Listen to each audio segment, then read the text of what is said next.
Hey, what's up, good people? It's Jay Ray, the co-host of Q Points, and I wanted to come to you because there are two really important ways that you can support our show.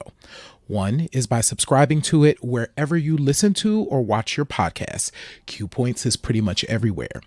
The other thing that you can do is you can visit us on Apple Podcasts, on Spotify, and on Podchaser, and you can leave us a star rating. Please rate us 5 stars because you know you love Q Points. And on Apple Podcasts and on Podchaser, you can actually leave us a written review. It's not required, but it really does help to spread the word about the show, and it helps people to discover it as they're looking for new podcasts to listen to. We're always appreciative of you supporting Q Points. We thank you so much for all that you've done for us so far, and enjoy the show.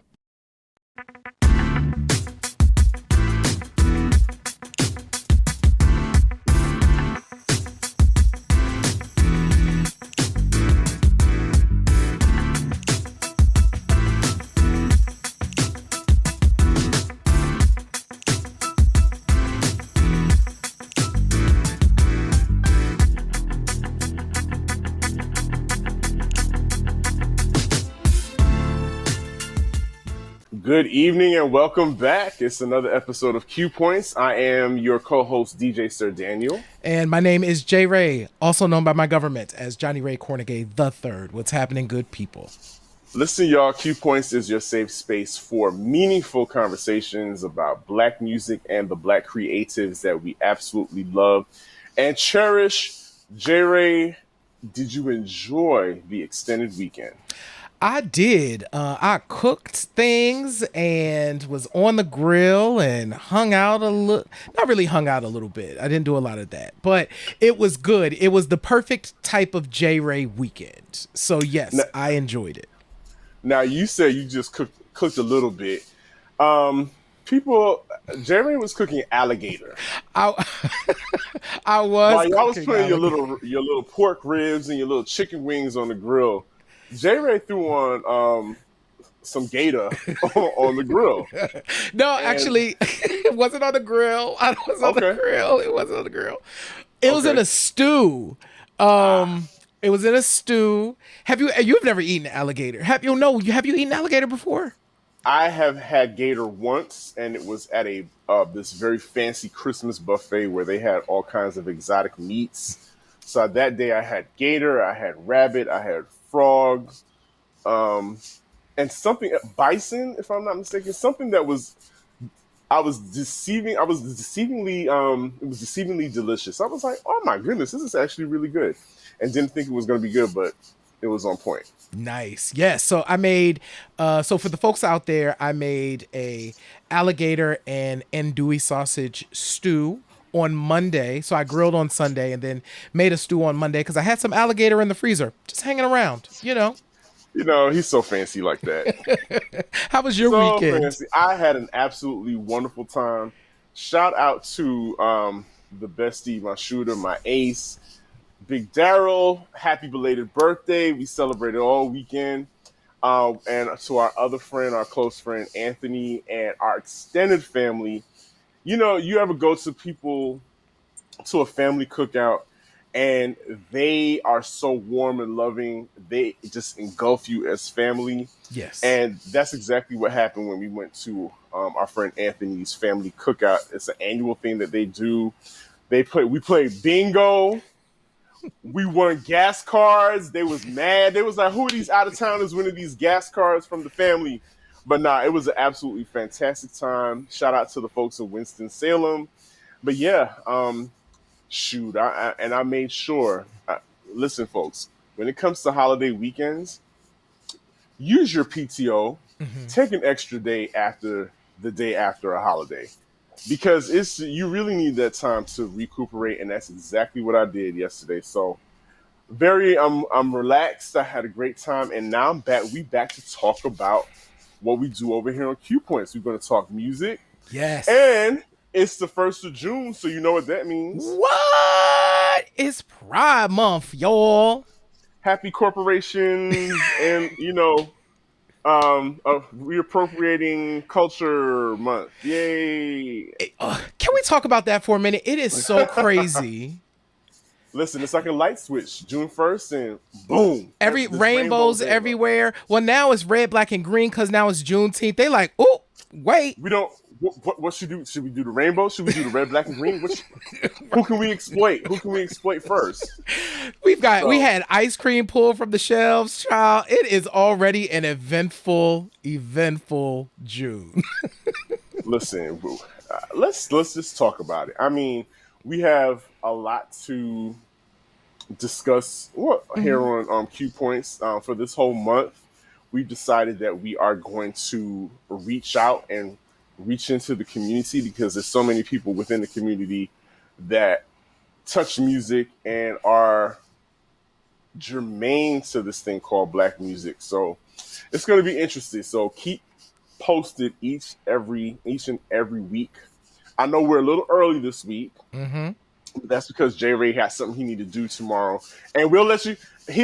Next week he'll come back and tell you about it. Yes, tell you about it. Mm-hmm. But so how you want to kick it off this Pride Month, Mr. J. Ray? So we are going to go to. Well, it's not the beginning, but we are going to go to a song that we've actually talked about on this show a couple of times in the past, but it can bear repeating. So it's the beginning of Pride Month. And we wanted to start Pride Month by talking about the seminal classic, I Was Born This Way, which was the first song where someone was singing about being out and proud, right? And that song is so incredibly interesting because it was written by a Black woman. It was sung by two Black gay men. And was really steeped in Black culture in a way that it didn't seem like out of place or separate at the time when it was released. And so that song was originally released in 1975. And it was written by a woman named Bunny Jones. And Bunny Jones was a marvel. So she was like the first Black woman to own like a recording studio in New York. She owned hair salons. She was one of those magnetic people that did a lot of stuff, who was just kind of moving and shaking and kind of everybody knew who they were. But Harlem was her home base in New York. Sounds about right. Yeah, so Bunny wrote this song inspired by Charles Valentino. I'm going to play a video from Charles in a second.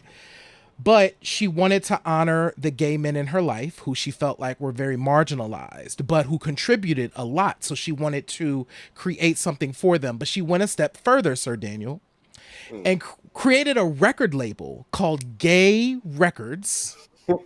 Right.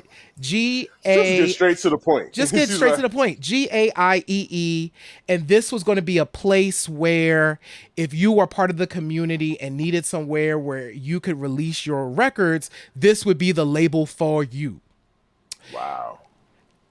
Interesting story. We're going to talk about that story in a minute. But what I thought I would do is I got this footage that most people haven't seen. So many people know Carl Bean for having done I Was Born This Way. So we are going to talk about Archbishop Bean. But I do want to pull and play a video of Charles Valentino talking about him getting this song first. So I want to play this video of Charles Valentino, and we're going to come back and we're going to talk a little bit about it. And we're going to talk about what happened with Gay Records too, because it leads into the Carl story. So here we go. I did hair. I came back to in the United States. My friend Mary Seymour in it. She goes, I have a lady I think you should meet. Her name is Bunny. And she was the first Black woman to own her own studio in New York. And I think that you two will get along. So we were Westchester Music Fair. And she came back, black llama on. Remember those fur coats? Yes. She was black in black llama, okay? She was, and she says, you don't know who you are, do you? Well, excuse me? She goes, She goes, you know more than you think you know, though. She goes, are you brave? And I says, I think I am. She goes, okay. We talk. So we became close, and she started writing this song. I was born this way. And she she broke it down. I'm walking through life in nature's disguise. You laugh at me and you criticize. You call me strange because you don't understand God's role for me and his overall plan. Oh yes, I'm happy. I'm carefree, I'm gay, tain't a fault, 'tis a fact, I was born this way. She goes, I said, I love it. She says, okay, so she finished. So now I will judge you. And long story short, she finished the song. She got this guy, Chris Spiro, and she said, we're going to go into the studio. I said, okay. And she goes, at this time, her son, Chris Jones, was Stevie Wonder's road manager. And Stevie was to come to her house. She would cook for Stevie. But he says, okay, I want Stevie to lay down the drums. So we're in the studio. Aisha had just been born. He left the hospital, came to the studio, laid the and he did it in one.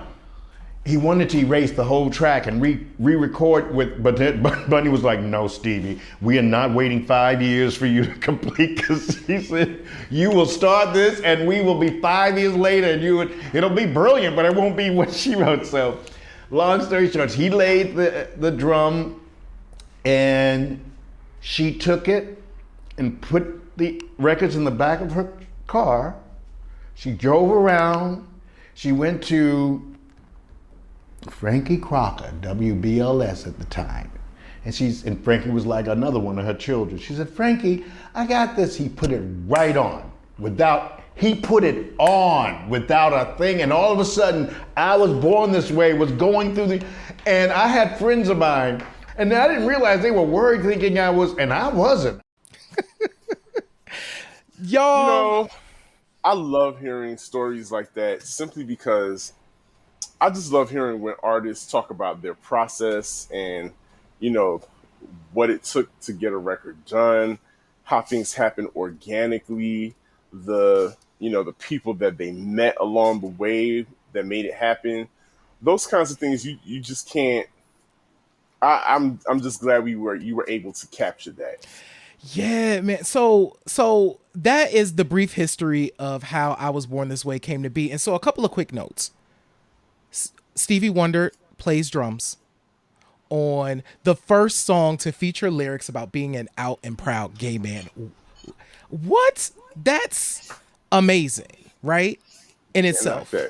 Yeah. He was still in his classic period. He was working on songs in the key of life in this time. It's nuts, okay? So Stevie Wonder's playing drums on that song. The second thing, just this idea about the allyship, how Bunny saw this light in Val and wanted to write this song. Amazing. And then 3, yes, it moved all over the place and it got noticed by Motown. So Motown picked up this song. So it was released. Bunny was driving it around in her car. Berry Gordy got hold of it and was like, this is a hit. Talked to Bunny and was like, okay, let's get Motown distributing this. So the Gay Records label moved under Motown.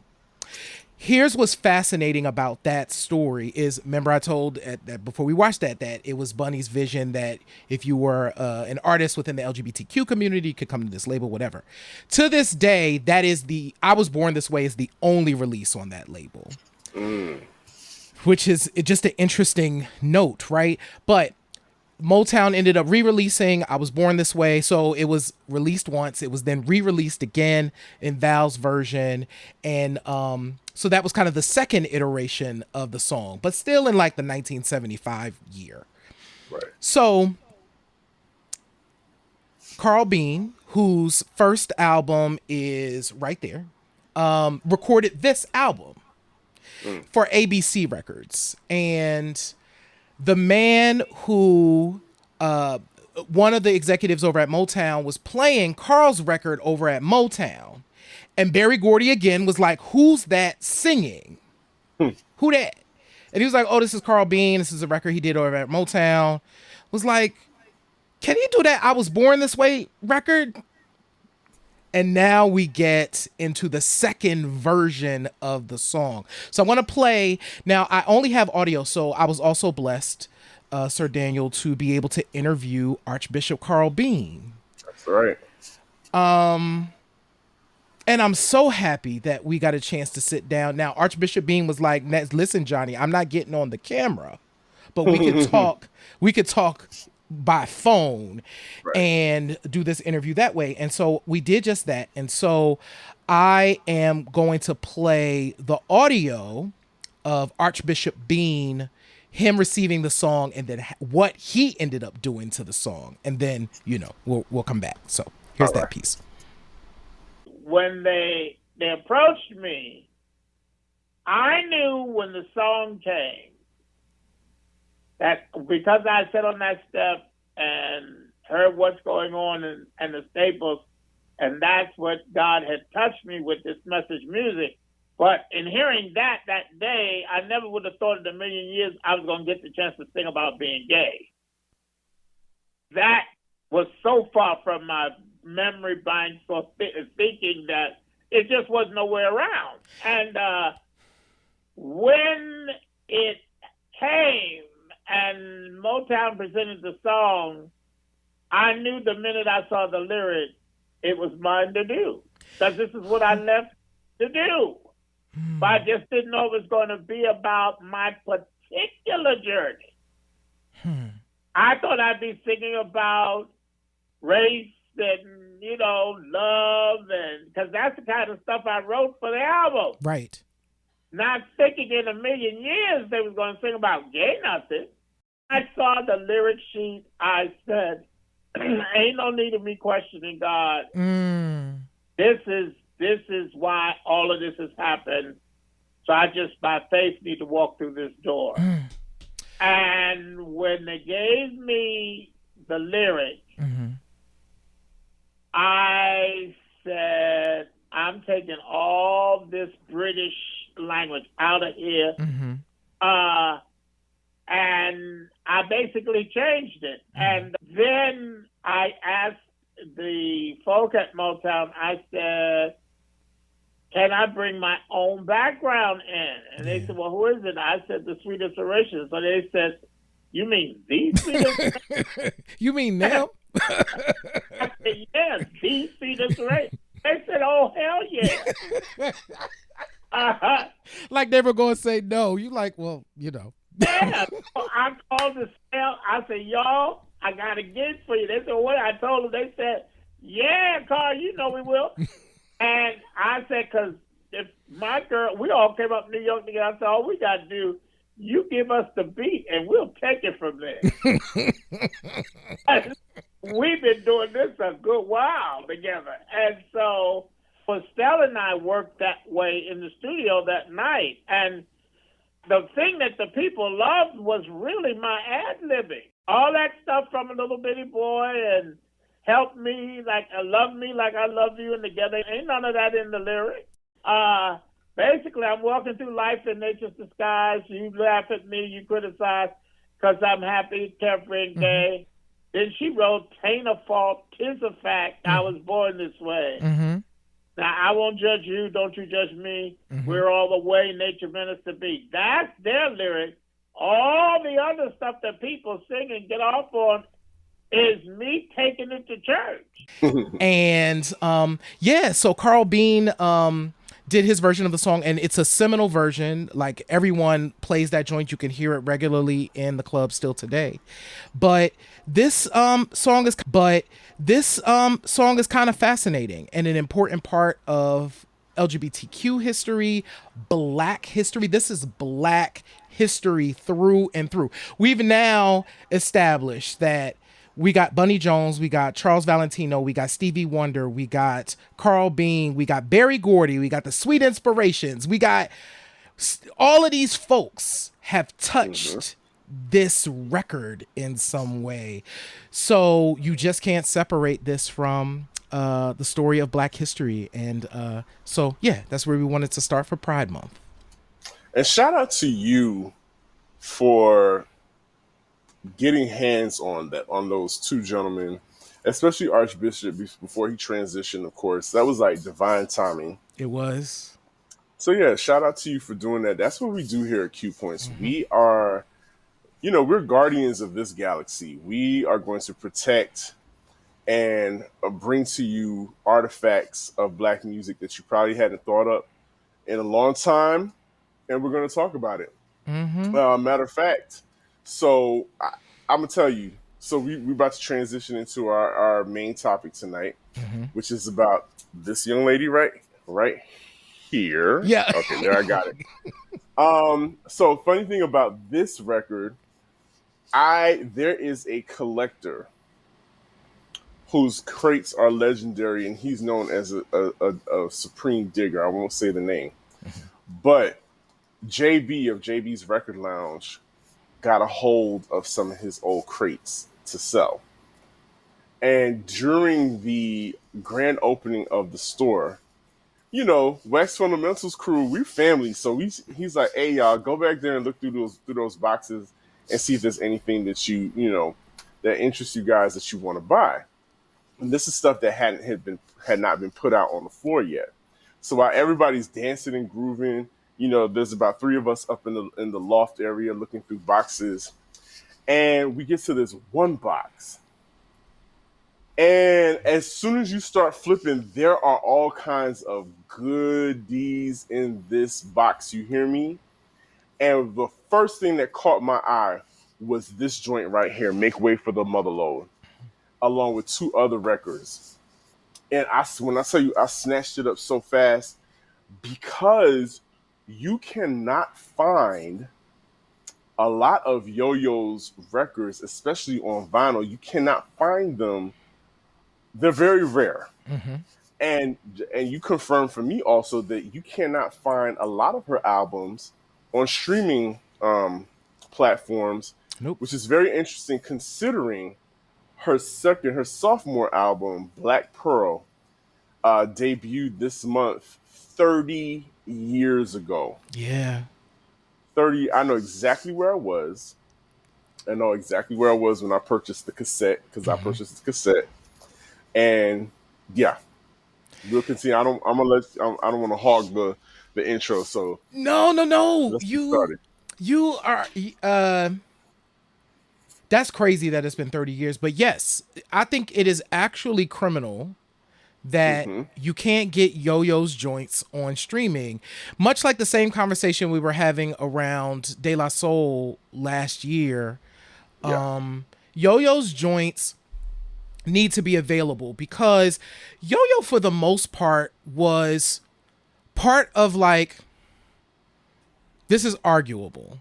Sir Daniel, you can correct me as the female MC historian, but she was part of like what I would consider like the big 4 in terms of like women MCs. So you have Salt and Pepper, you have MC Light, you have Queen Latifah, and you have Yo-Yo. As kind of like your women who you look to. And there's this interesting quote. And I'm going to put the link to this article in the chat for folks, but from the LA Times, and it opens with, no other West Coast female rapper rivals Yo-Yo. And it was true. So Make Way for the Motherlode, just staying there for a second. I remember when so it was Pump It Up. When I first, I'm stomp into the 90s, which I thought was so new. It felt new and fresh. I don't know what it was. It was her delivery. It was the energy. It was like all of it, where it was, she just rolled the beat in a way that I thought was refreshing. And I remember just being like really enthralled with her from that song. And then by the time I got to the album, was just like, oh my God, yes. And so I remembered, so we're going to talk about Black Pearl because it's 30th anniversary. So here's my big revelation, Sir Daniel, and then we could talk about wherever we want to go from here. My big revelation is that record really holds up, and it's actually really criminal that you can't can't stream it. Unfortunately I had CDs, so I transferred most of my CDs to digital. So I have Black Pearl, and I hadn't played it though in probably 20 years, easy, maybe more. And those songs today, in an age where we are talking about women, women's bodies, women's agency, women's need to be able to speak for themselves, Black Pearl was having that conversation in 1992. Absolutely.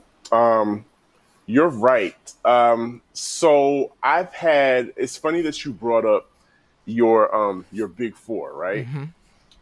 Conversation.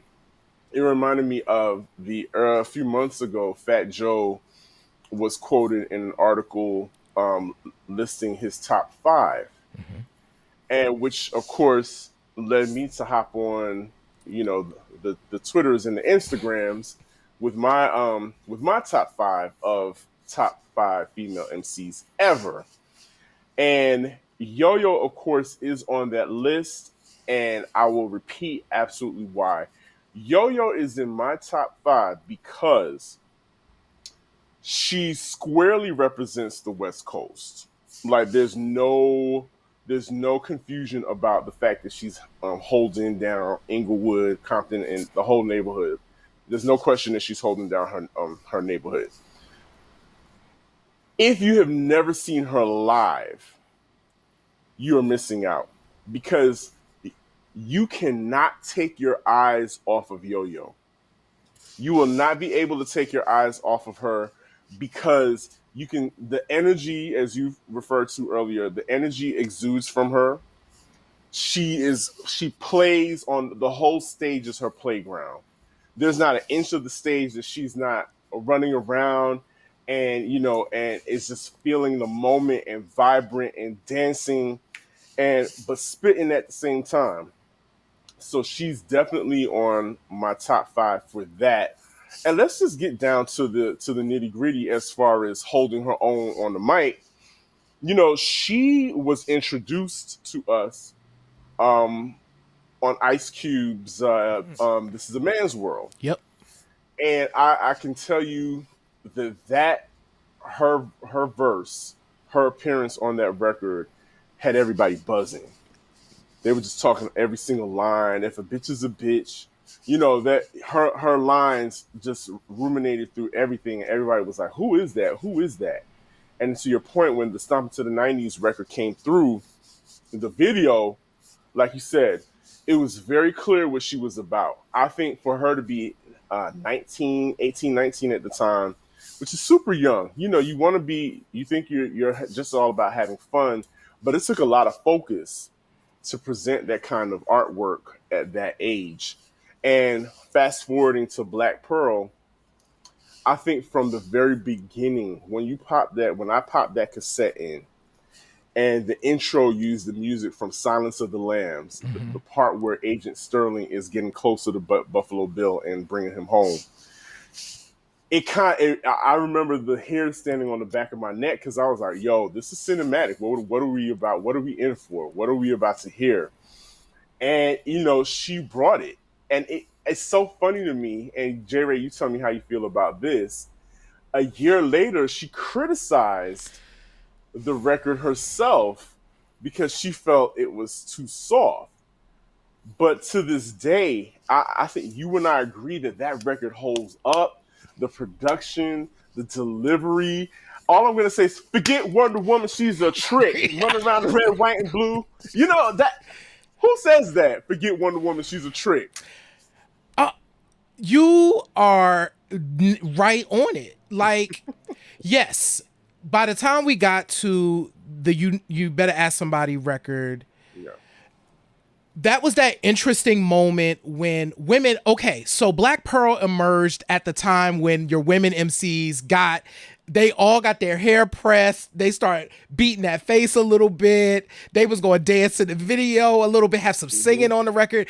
It was a time when all the women were doing like a version of what Yo-Yo was doing. Now, interestingly enough, in revisiting Black Pearl, and we'll talk about this in a second, I feel like it's harder than a lot of what the other women were doing, like harder than Lights, Act Like You Know, harder than Queen Latifah's Nature of a Sister. Like, I felt like Black Pearl was still hard, right? Yeah. When you go back and you reflect on it. But I think it was kind of, and somebody said this, somebody wrote this in a review online, to say it's interesting how she was vulnerable enough to criticize her own record on the next record, but the reviewer feels the way that we feel, and like, but Black Pearl is really good. Like, you know, Good. and so yeah, I could see why at the time, because it didn't sell the way that they expected it to sell after Make Way for the Motherlode happened. Then you get Black Pearl, and like the audience didn't know. Well, one, okay, couple of things. One, it's basically like it's a women's empowerment album that if men listen to it, we would learn a lot. But dudes didn't want to hear, they weren't checking for that album because she was talking to Black women. So patriarchy helped to kill Black Pearl. So, and I can see how that next time she's like, oh my God, I got to go hard again because I tried to do this other thing and it didn't work out. But the reality is, this is the record that we need. Like 30 years later, we need this record. Absolutely. And I think, that's why I opened up the very last episode I did of Sugar Honey on the Rocks. I opened up the show with Black Pearl, because with the repeal of Roe versus Wade, all of that stuff that was happening, down to the gun violence, revisiting the LA riots 30 years later, all of that stuff was happening, just seemed to be happening all at the same time. And that record, along with all the records that I played, spoke to these very moments that are still vibrating throughout the decades. And so, with respect to Black Pearl and her speaking to women, it was very necessary. And I think she also felt like, and I think I'm not mistaken, it was on one of the latest, like a V8, one of the, I think it was Unsung. And Black Pearl was her second album, but she didn't do it. Cube wasn't in the studio with her. Mm-hmm. And so I think, Cube's cosign was important, but I thought it was very brave of her to just go in there and do it for Dolph and put out a solid album. Now, granted, she had Cube, she followed up with Cube on the next album and had some really dope cameos. But I think Black Pearl, she did what she needed to do, and I hope if she's watching, she understands that Black Pearls deserves its flowers as a solid body of work, just a really good standing album. The production, like I said, so crisp. Yeah. Everything on there, the Woman to Woman record, which I think is my favorite record on the album. Yeah. It samples Strawberry Letter 23. It's just, it's her talking greasy, but at the same time, not being disgusting about it. But, it's a dope album. It's a really dope album.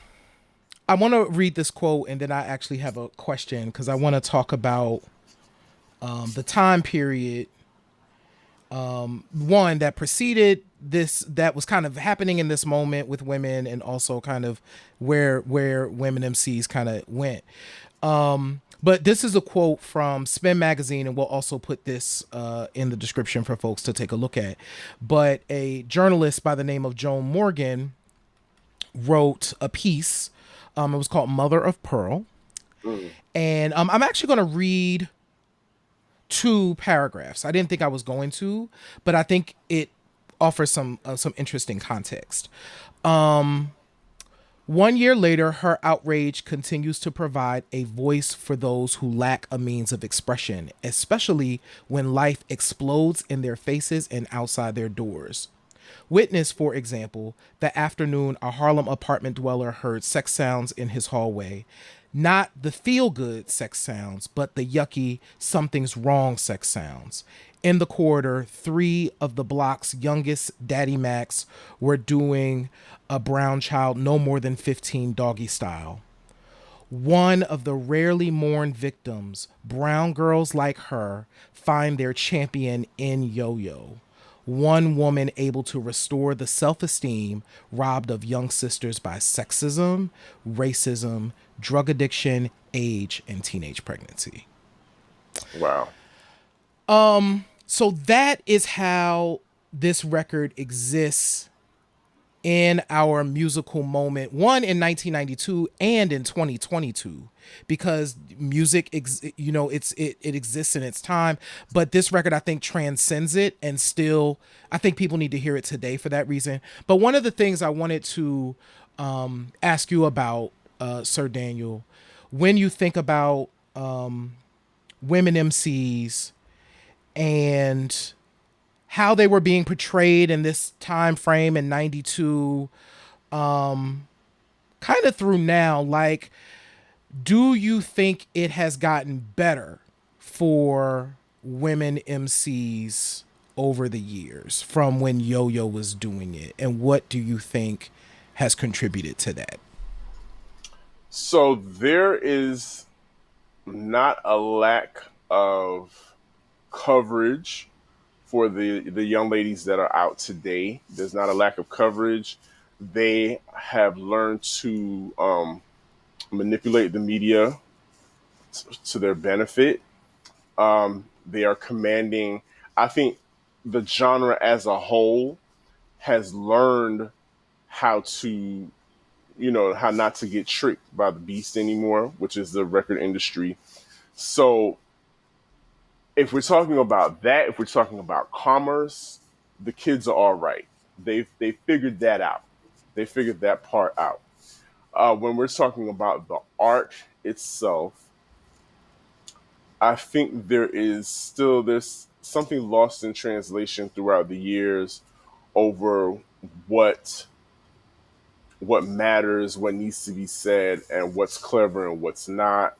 What people revere as dope and what people don't care about anymore.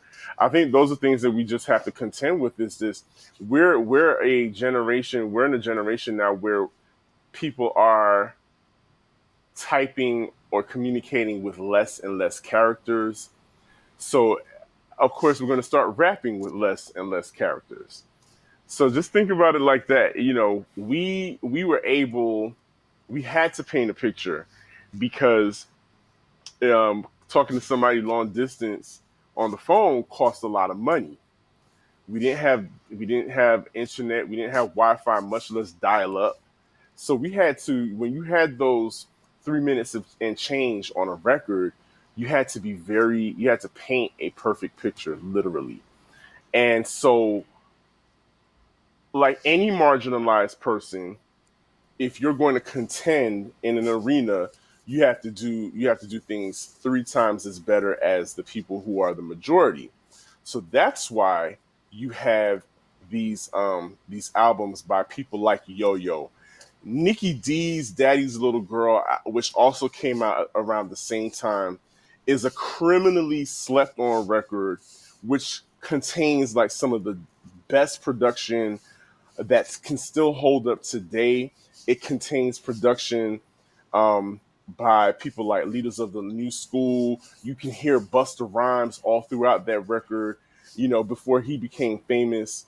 So they were putting in so much work in their records because they absolutely had to. They couldn't depend on, wearing a bathing suit on stage, because that, quite frankly, was just looked down upon. Yep. Salt and Pepper caught a lot of flack just for wearing ripped jeans or spandex. So imagine 1990 and you're wearing a cat suit on stage. It's probably not going to be respected a lot. It just wasn't happening at the time, and the people that were wearing cat suits on stage and bikinis were became what we know now as video vixens and dancers.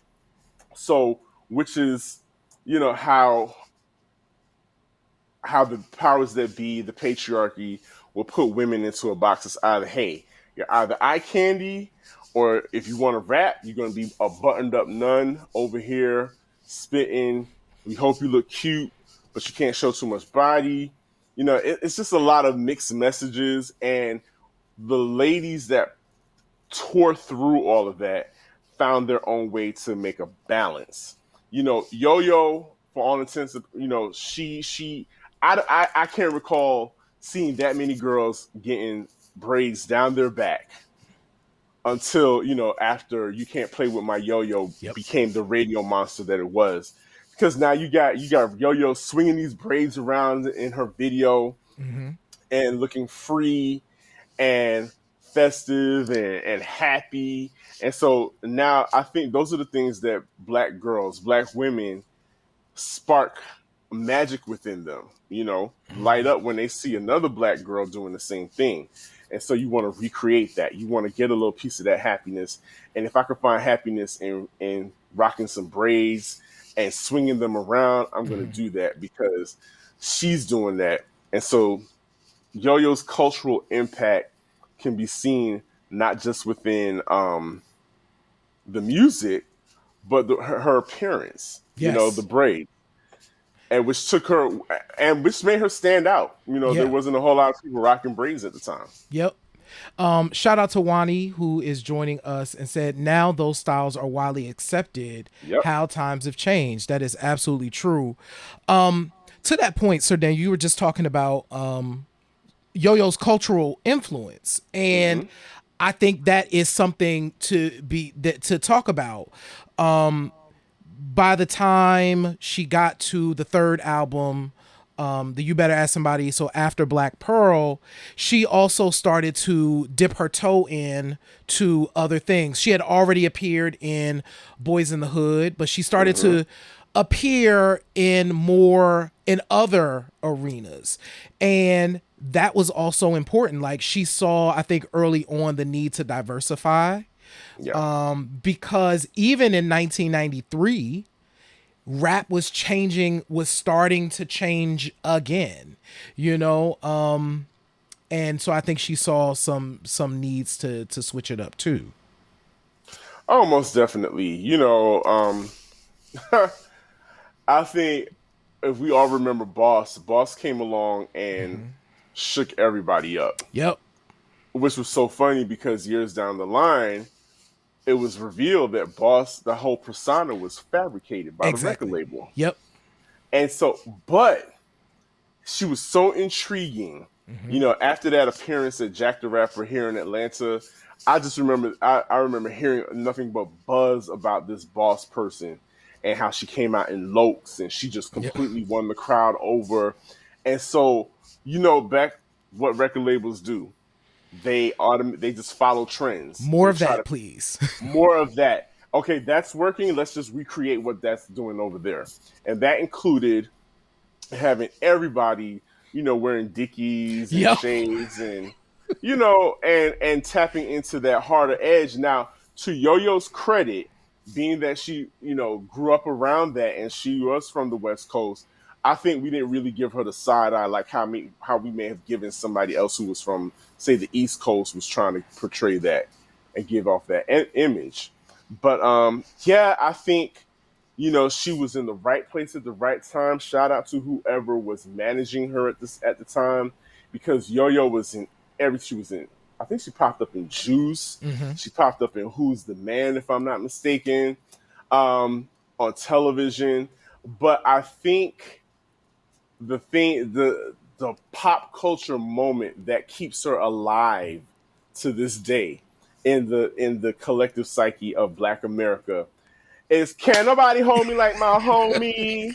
You know, when we talk about Kilolo and Shanae, you know, that magic on Martin, I believe, helped push her, you know, keeps her alive in the collective conscious of us today, because you got the generation coming up after us, the babies, they still see Martin. Yep. They may not know her as Yo-Yo, stomping to the 90s, but they know her as Kilolo, and that facial recognition is still important and can still get you gigs and get you looks throughout the industry, which I think is so important for um, our legendary artists who don't necessarily get the shine that they need. So I think that was a very good look for Yo-Yo, and I'm happy that she took that chance and she took that role, just to make us laugh.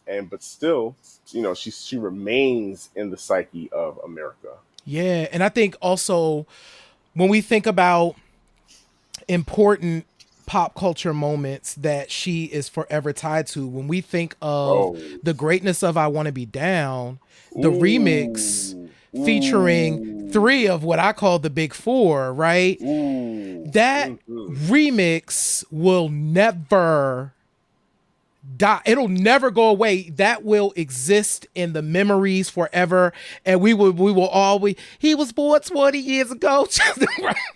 Every day, new clothes, right? And the hip smack and all of that. We will see that, and if the folks know nothing else, for Yo-Yo's her own output, they might know you can't play with my yo-yo, but they will absolutely remember her verse on the I Want to Be Down remix, because all 3 of them verses was crazy. You took the words right out of my mouth. There isn't a verse on that remix that you want to fast forward through. Yep. You know that song from top to bottom, which just is a testament to the work ethic that she and the top 4, top 5, if you ask me, but they had, is that you weren't going to let somebody outdo you on a record. No. And I know these are my homegirls, but I'm still going to shine on this record, because I think at that point, you just never know this could be your last record. This could be the last tune that you appear on. So you really got to be strong, and you really got to put forth the best effort that you can. And she absolutely delivered. And since we're on the topic of Yo-Yo appearances, we cannot shake it. We can't flip our nose up at Romantic Call.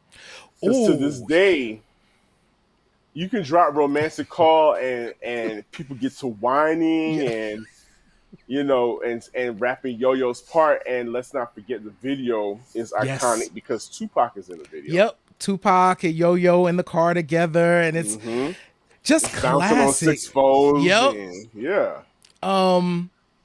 Yeah, man, like that's just so important. Like all of those, us making sure that people remember and get the opportunity to see those moments are really important. Yeah, Romantic Call is definitely a joint. You know what I just remembered though?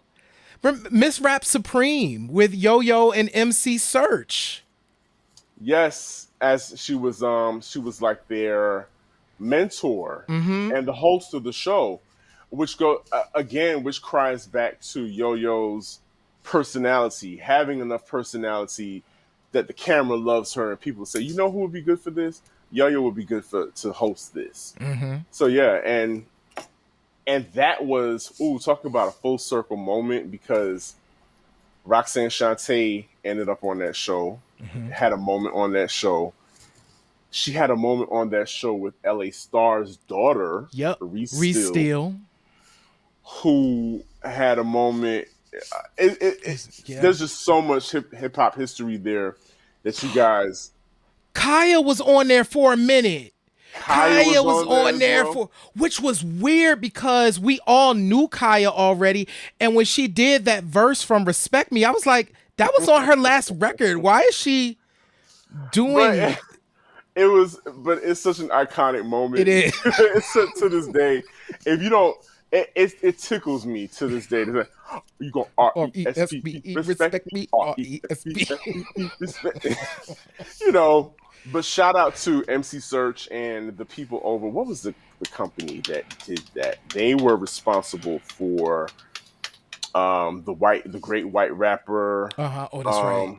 Oh, what was the name of that joint? Okay, but anyway, so yeah, so Yo-Yo has definitely been a part of a lot of cultural moments. As I mentioned earlier, let's Yo-Yo once said that she has to run for an office, or that she's going to be a representative, and I am waiting for that to happen because it needs to. Because from the very beginning, if you all remember when the LA riots broke, Yo-Yo was one of the few people on the few people on the female rap side that got a lot of press, that was able to speak at the press conferences, because that was her neighborhood, that was her home, and she had been on shows like on every channel you could think of, CNN.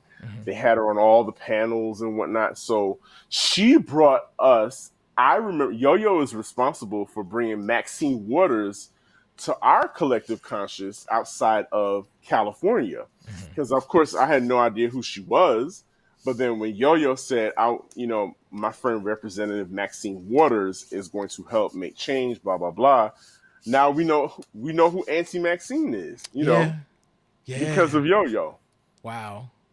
Yeah. So 2 things, definitely sending so much love to Yo-Yo, because she is still working, and you can watch her social media and see her journey. She was on her fitness journey for a minute. And so watching her continue to get work is really important, because she's an artist with a catalog that has to eat. So we got to keep making sure that she gets booked. But not only that, holding up that one day she will be moved to office. I feel like she would be such an amazing representative for Los Angeles. And the country needs voices like hers. And we also have to figure out how to get her catalog, because there's the official 4 records, because Total Control came after You Better Ask Somebody. Ebony never got an official release. Here's an interesting footnote too. I was trying to find research about why Ebony didn't get released. This is what's in the Wikipedia. The Wikipedia is not an official source, but what the Wikipedia said, right? What the Wikipedia said was actually Ebony ended up getting shelved because the appearances on that record weren't properly cleared for those people to appear with East West Records. So I'm actually curious to know, because Make Way for the Motherlode is on streaming. I'm wondering if Black Pearl, You Better Ask Somebody, Total Control fall into that weird area that Ebony fell into, and that's why we don't get to see them. I'm curious. I don't know. I'm curious as well. It's very weird, because when you think about it, Black Pearl didn't have a whole bunch of cameos. You Better Ask Somebody had Cube, and he was licensed to come over there. Yeah, that's a really good question. I don't know. Maybe it was the changing of the guard. Because remember, what album? What label is this on? Let me just look. So this is on East West Records, and then there was a takeover or a combining of East West and Elektra, I think. Warner Brothers, Elektra, and Atlantic, WEA. So then they became the WEA group. And so I'm wondering if that had anything to do with it. You had the emergence of Missy Elliott on East West, who I believe was supposed to be featured on one of the later albums as well, or had done some productions. I'm not 100% certain, but yeah, something was afoot. And I think it had something to do with that combining of all the labels under one. We need to find out from what's her name, from Sylvia Rhone. Yeah, Sylvia Rhone, what happened. Yeah, but definitely at least, and maybe this is an opportunity for like Q Points. I don't know if there's a way to do like a listening party. I think there is. Folks need to hear today. I think Black Pearl could help so many folks, men and women, who are grappling with. When we were having the conversation in the public consciousness about Roe versus Wade, Black Pearl would have been the perfect record to play. Here's why this matters. Play this album. Absolutely. So we're holding up the banner for you, Yo-Yo, for your catalog to see the light of day. There's a lot of hip hop history that has been wiped out of the catalogs or the streaming platforms. So we need to, you know, everybody needs to get on that and raise some stink about it and figure out what can we do to get these records on streaming. What can we do to get them to a place where we can start buying them again? Yes. Because it needs to happen. Absolutely. And I'm just so happy, man, that we got a chance to celebrate one of these records that gets lost to time. Like, I haven't heard anybody mention this, and I'm so glad that we got a chance to hold up Black Pearl and revisit this really, really important album. And I hadn't heard it in so long, and I promise y'all, I was listening like, this shit goes so hard though. Like it, to this day, ride so hard. So salute to you, Yo-Yo. Salute to you, big time. Absolutely. So listen, y'all, this has been amazing. Make sure that you do a couple of things. Make sure that you pop over to Q Points and make sure that you become a Q Points insider. You can subscribe to us on Apple Podcasts, and you can leave us a review and a star rating over there. And you can also do the same thing over at Podchaser.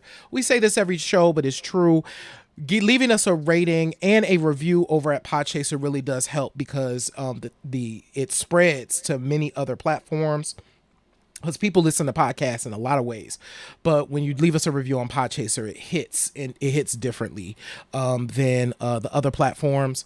And if you are joining us anywhere but on YouTube, you should go on over to YouTube and you should subscribe to us. And if you are Exactly. And if you are on YouTube, make sure that you are subscribed and you hit the bell notification to get notified. Absolutely.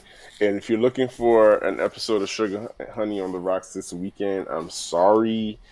One of my babies is under the weather. I'm going to have to take one of my turntables to see Dr. Mafi Loco, who is like he's like the DJ friend to everybody, and he fixes turntables. So I'm praying that it's nothing too bad, that I could get on and start spinning soon for you guys. But you can also come out and check me out at Rocksteady on Sundays. I'll be back on Sunday.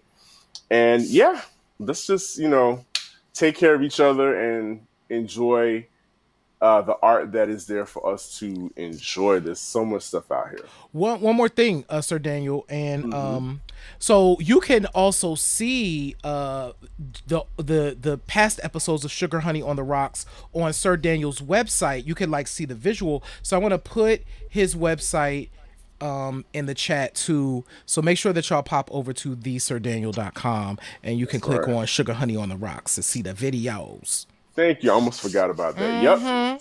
You see them videos now. You can see them live. You can see me making mistakes and whatnot. We all do it. Okay.